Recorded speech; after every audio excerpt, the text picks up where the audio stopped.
Hi everyone, welcome to my channel. My name is Pat. It's a bit of a color and chat here. I had started this picture a little while ago. I was doing the Get to Know Me video tag.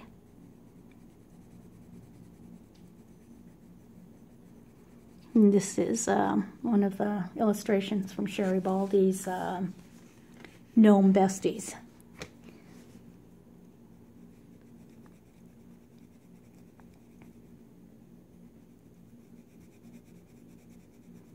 They're so darn cute.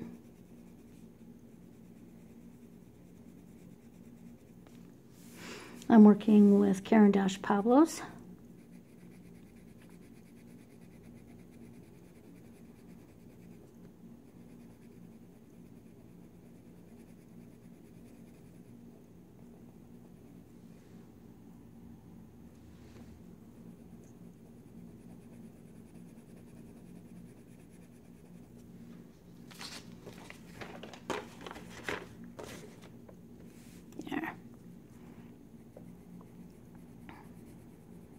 Kind of like to have paper underneath my hand, so I've noticed a couple times that I've actually smeared my picture. So just something I do now. I just make sure I have paper underneath my big fist here.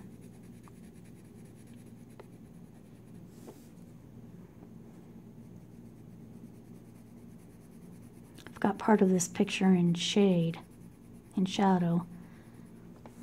The light was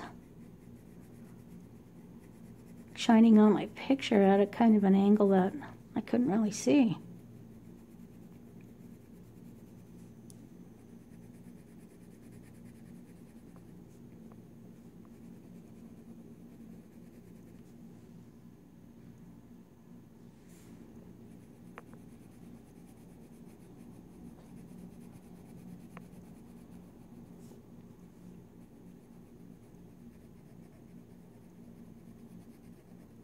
Wilson and I have been out for a walk. I took off this morning and went for a walk around the block. After I'm done this video, we'll be going out for another little walk.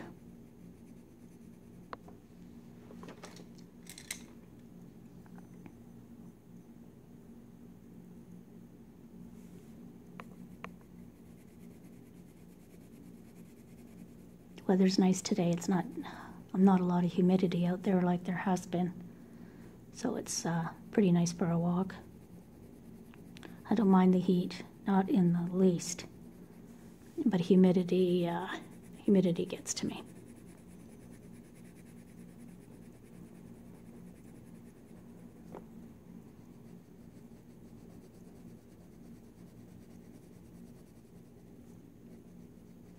I'd like to take a moment to thank everybody who's been watching my channel, my videos. I really appreciate it. And if there's anything you'd like me to try or you'd like to see, if you put it in the comments, I'd try my best to get that done for you.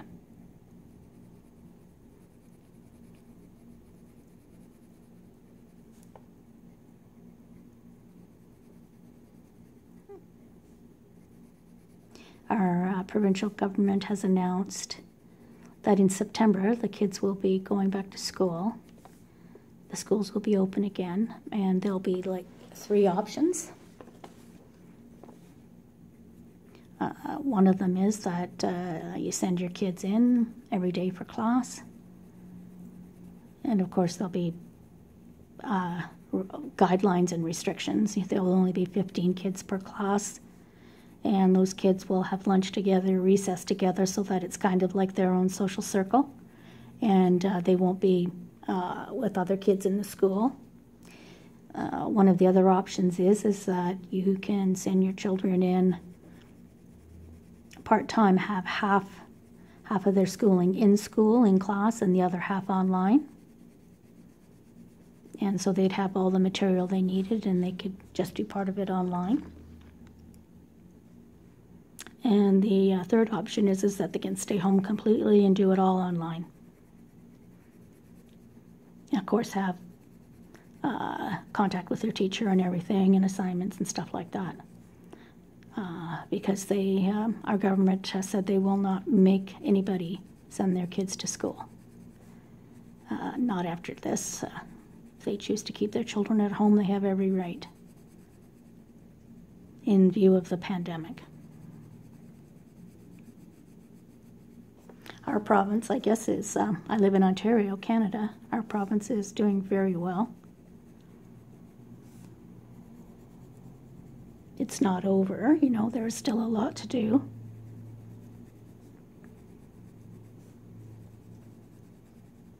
A lot of keeping at a safe distance and a lot of, you know, hand washing. Don't be touching stuff. Stay out of people's personal space.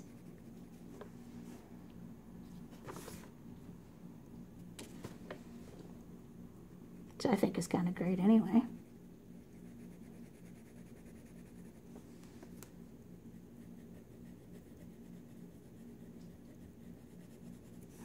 Been watching on the news that there's a lot of higher rates going up in the States, the United States, for people who aren't familiar with what I'm talking about. America, United States of America. They're directly south of us. 4,000, I guess, in one day, a spike.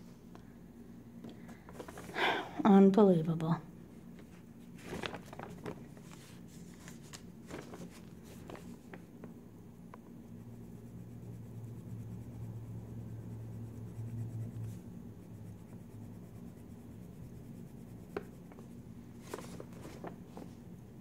I hope everybody who's watching me is safe, want their families protected,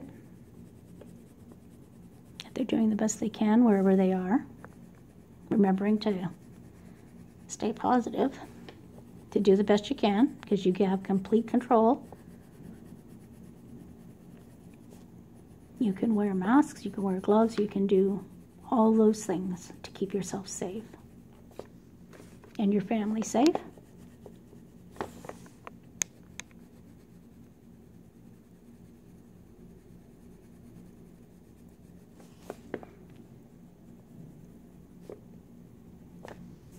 You know, I think there are going to be some good things that, I'm going to say good things that, or I'm not going to say good things, I'm going to say positive things that have come from this. Families spending a lot more time together, you know, they're home, they're not out. You know, there's nothing wrong with going out, of course, but I believe it's nice to stay home every now and then.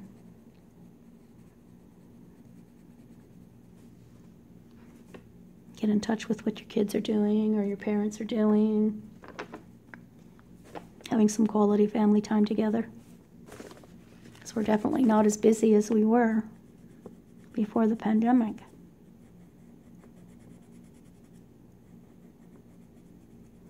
And I think this shows how fundamentally good people are at heart.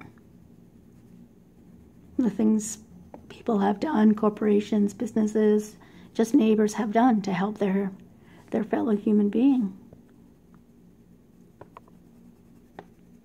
I believe we're all inherently good. And during a crisis like this is when that comes out. It's more visible to see. It's there all the time, but when it's not in the news, you know, some people don't think it's there, but it is. It's definitely there.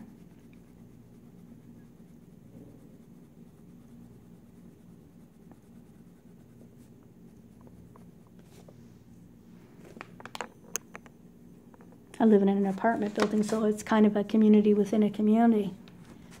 You know, and we kind of keep an eye on the fellow residents in the apartment building. Anybody who couldn't get out, others were getting groceries for them, doing a few things like that. Talking, just, you know, going outside and standing in front of the balcony. So they could still talk and see people, but weren't close enough to have contact. you know, always positive ways of helping somebody. As far as I know, nobody in my building has had COVID-19. My building is a 3-story walk-up, so it's not big to begin with. It only has 30 apartments. And one of those is the superintendent. So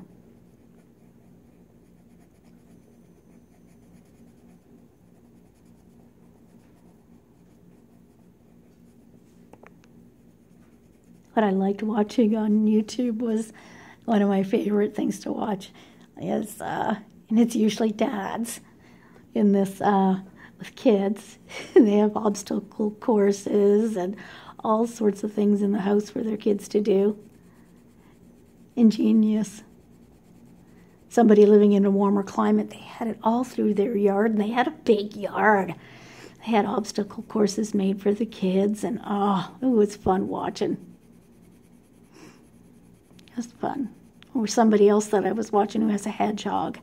They had an obstacle course made through the living room and through the house for this hedgehog to go up. And I think the person was a sportscaster, and they were missing, of course, their work.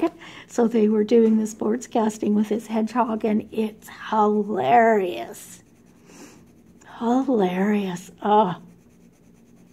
Yeah. It's awesome. Good things to watch to keep your humor up, your sense of humor up. Keep your spirits up. It's not looking bad. It's kind of a pinky red down here and lighter red, and this is like an orange. This is a yellowish orange. And then I think my last color is going to be golden ochre.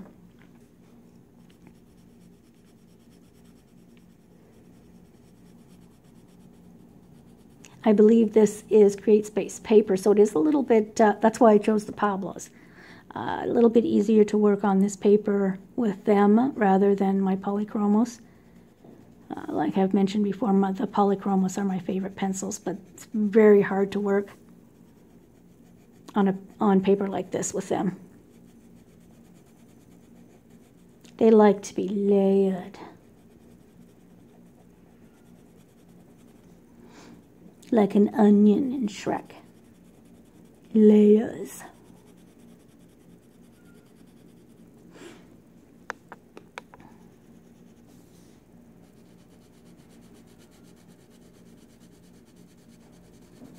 Bought myself a bicycle this year.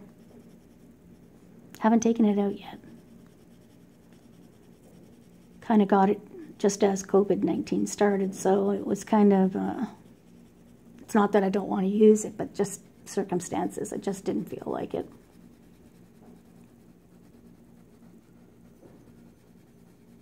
So I may put it in storage till next year, see how things work out around here. I see a lot of bicyclists, that's, you know, lots of them, so there's nothing wrong with that.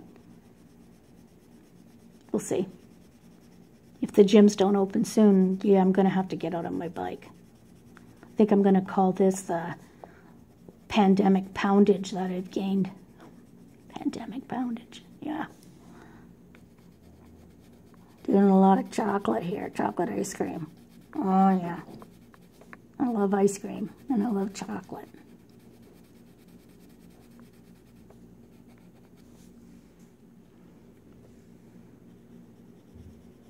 The secret for me getting around the block without stopping in the corner store: don't take any money, don't take my purse.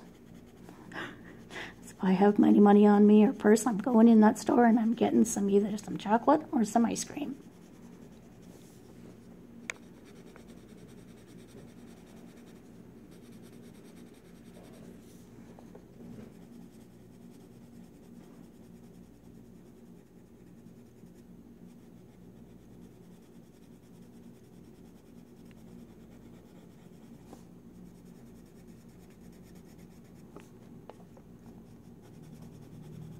I've checked in with my mom.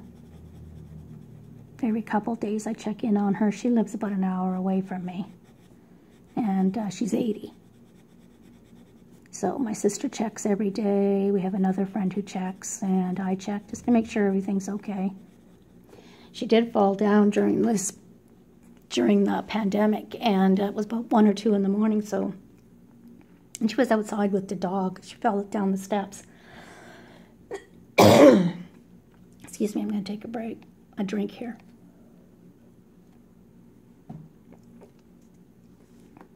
Yeah, she fell down the steps. It was in the middle of the night. She's legally blind, and she must have gotten over further than she thought, and she fell and skinned up her shin, which is always the worst wound no matter what. Bleeds awful. Hurts because there's just no fat between that skin and that shin bone. So yeah, she shook herself up quite a bit.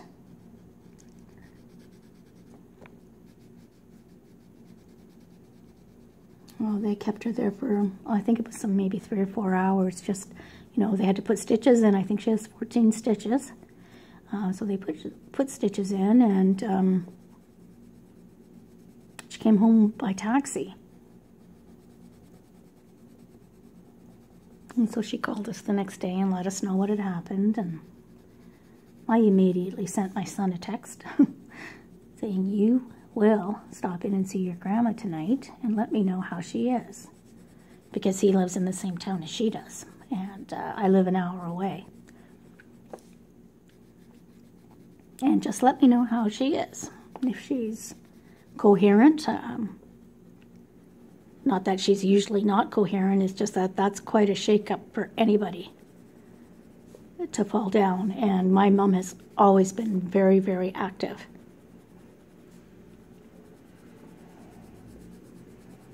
And to now be legally blind and not to be able to see has hit her hard. It's only happened in the last year or two, and so she's been quite used to being able to do a lot of things and always being able to get in her car and do whatever she wanted. But now she can't drive. She has a friend who comes, and they go out and get groceries and do things together. And she's mentioned quite a few times that is the hardest part of this being blind. She can see. She can see things in front of her, things far away, but she can by no means, like if there was something on the floor, she can't see that. She's liable to trip over it. She has macular degeneration, and it's the kind that can't be fixed. So her specialist says, yeah, she's legally blind. She can't see straight ahead, but she'll always have kind of a peripheral vision, but it's not good enough to drive a car by any means. And my mother, I guess I'm a lot like her, pretty practical. When she knew she was starting to not see as well, she limited her driving to around her town, which is like 500 people. And once she knew that it was getting worse than that, she, on her own, decided, okay, yeah, got to no longer drive. And I think that's, like she said, that's the part she misses the most, is being able to, get into the car and just drive around the country, just see the sights, even in quarantine. And so that's what her and her friend do. They bundle up the dogs. My mom has 2 dogs, small ones. So they bundle up the dogs and grab some pops or whatever they want, coffee, and head out into the country and just, have a nice long drive just to get out of the house. They're not stopping anywhere, not going into any stores, just going for a nice drive. Kind of what we used to call Sunday afternoon drives. I don't do that. I'm not like that. I like driving, no doubt about that. I've had my license for many, many, many years since I was a teenager. But I guess because I still have my eyesight, I'm okay to, I like getting out, don't get me wrong. But if I'm driving, it's because I want to go somewhere. Yeah, I'm not one. I'm not one just to go around the block and see things. Yeah, I guess that's the difference. Well, guys, how do you like that? Is that a cute looking mushroom top? I don't think it's too bad. Kind of looks funny here. We'll see. Well, everyone, thank you for listening. Thank you for watching. Maybe I'll do a little bit more on this tomorrow and video it for you. You guys, everyone, have a great day, and I'll see you in my next video. Bye-bye.